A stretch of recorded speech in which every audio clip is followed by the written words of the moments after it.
Mahigit 800,000 pesos halaga ng hinihinalang shabu ang nakumpiska ng Nueva Ecija PNP na kung saan arestado ang dalawang individual matapos ang sinagawang buy-bust operation sa Rizal Street, Purok 3, Barangay Risdelis, Cabanatuan City, Nueva Ecija nito lamang nakaraang araw. Kinilala ni Police Colonel Richard Caballero, Provincial Director ng Nueva Ecija Police Provincial Office, ang mga suspect na sina alias Jam, 38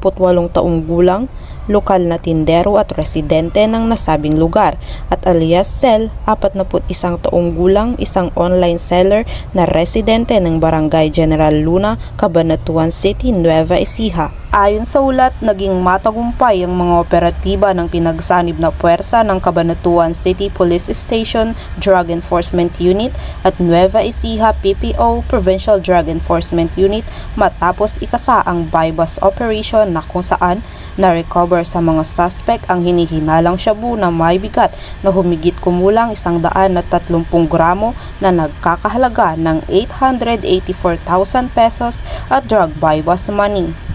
Nahaharap ngayon ang mga suspect sa kasong paglabag sa RA 9165 o Comprehensive Dangerous Drugs Act of 2002 at kasalukuyang nasa kustodiya ng Cabanatuan City Police Station para sa dokumentasyon at wastong disposisyon.